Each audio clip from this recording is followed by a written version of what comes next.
There are those that just want to be left alone, and those that just won't leave them alone. Which one are you? The Ernest Hancock Show.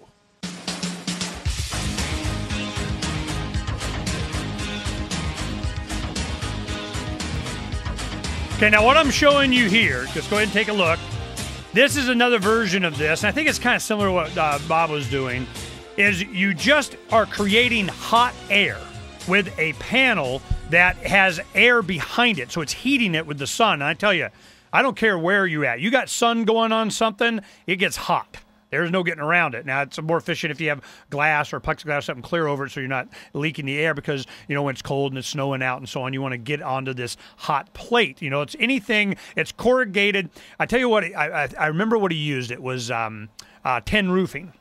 So he had the tin roofing, painted it black, and then you could put, you know, plexiglass on front. He had like a sheet or something he had laying around. And that's another thing. You got a little bit of property, you can go collect all kinds of goodies. Well, you got to have a plan. What is it you're going to do? Well, the heat on the black surface on the front produced a lot of heat behind it. So you got this air channel that, you know, he did a little bit differently than the graphic I got up here. But you got a little fan that was solar powered. And it was just blowing this hot air into, I mean, this is free. Free, where the cost of, I don't know, maybe a couple $100, you can, you know, heat a couple of rooms. So I'm going, okay, and if you got it well insulated, that'll last you through the evening. You may augment it with a little bit of a space heater or something like that. But, you know, this is stuff we need to know. Because what is it that we're trying to do? Survive. You know, people die from being too hot and too cold. It is die. You know, their health may not be up to snuff. They get pneumonia and boom, they're done. You know, but what we do, we take medicine. You know, lots of carrots. So we're in the mindset right now. We're looking for a place just to have a little bit of space. We can start doing some construction. We can get things done. We start taking all of these skills that we can start doing our square foot gardening. We can start building our structures. We can start mass producing them, something that we can put on a trailer and take with us, go wherever. You know, and then we get, you know, these sea containers. You know, for $2,500, you can get a nice, you know, 40 or even 60-foot sea container, and you just, you know, you can build that out and put whatever. I can put the whole studio and control room and bedding. You know, this is all you see here, but, you know, I mean, we got, you know, like a big area here, but, you know, how much do I need? An internet connection?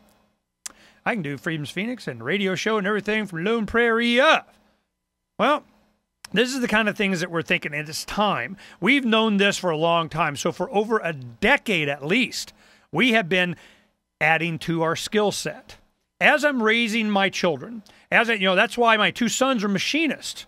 You know, well, my son's still going to school. You know, he's getting his engineering degree. I mean, he's a smart boy. But the thing is I'm going, look, man, now do whatever. You know, take the, you know, get your degree, learn what, you know, because I would tell him this is the future. The future is going to be, you know, whether good or bad. I mean, this is what's coming.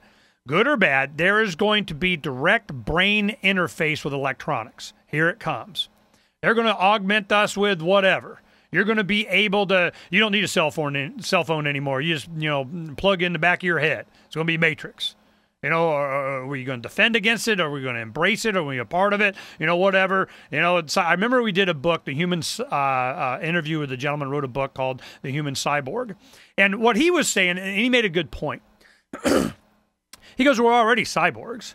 He goes, the second we started reading, you know, a book is like an interface, you know, it's storage of information that we put in our head, we can reference it and so on. And then you get to the PDAs, you get your cell phone, you get your smartphone, you get to, you know, at what point we're using our eyes and ears to interface with something.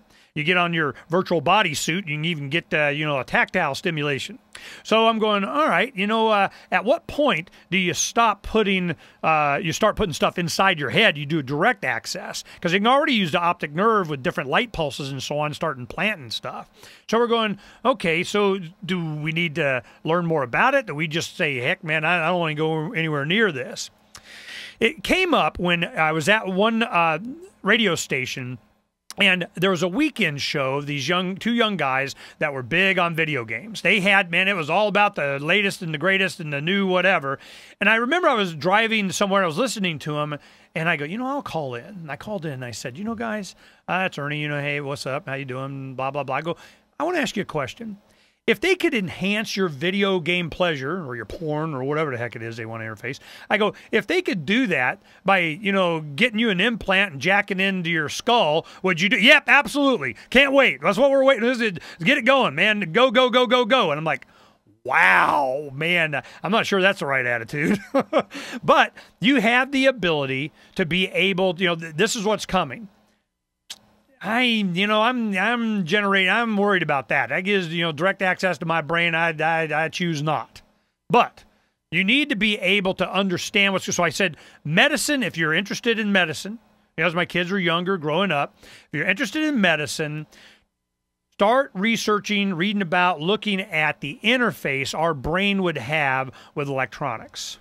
That man, that's going to be the future. Whether defend against it, use it against a man, whatever, jacking in and that's where it's going. Then Matrix came out and I'm going, yeah, here we go. The other thing was, it's going to be materials. It is going to, because I remember in the 80s when they first came up with carbon nanotubes. This was something that they just started discovering this. I could see I'm shocked it's taken 20 years before it's gotten to where we are now. Because things are going to get a lot smaller. Small enough to, put it in your nasal cavity and you be your own brain, you can be data. It gives the ability to have transistors that, on, off, and, it conducts electricity really well. It doesn't produce the heat. It's instantaneous. It's cheap. It's easy to produce. Carbon's everywhere. I mean, copper maybe went up 170%. They keep developing nanotubes. All of a sudden, you may not need copper anymore, but for pennies. So we'll see what happens. So I go to my kids and I said, look, man, and of course I got 2 boys and 2 girls. Well, the 2 girls, they kind of went in the medical field a little bit. The boys, and I said, yeah, you can go to college, I'll help you out. You can stay at home, do that if you want. But I tell you, you get an opportunity to be able to manufacture, to learn how to use milling machines, to learn how to lathe, to learn how to you manufacture, you the man. You're going to have us a job. Well, both my sons went to work for Honeywell Aerospace. They got it going on. Now, one of them went to work for another company making from scratch. I mean, raw rubber and steel wire and everything. He makes the piping for deep oil wells and, deep sea oil wells. And he's got the hoses and so on. I mean, these hold gazillions of pounds of pressure. So he's probably going to have a job for a while, manufacturing. He learned how to run machines and so on. My other son has his own mill. In fact, it's here. He had a place to put it. He's going to be put it in his garage when he got a home for nothing, But and I tell you that, real estate's going down. It's going to keep going further. He bought this home, I think September or so. He got it for $85,000 for a 3-bedroom, 2-bath with a swimming pool and a nice yard. $85,000, 2-car garage. Yep. And it's going to be even less. Wait, now I tried to convince him, and he made a good argument. He goes, the interest rate's down, Dad. Even if it goes up, it goes lower in price, interest rates would be higher, my payment would be. I go, good point. Good point. So $700-something a month, he's got a nice home.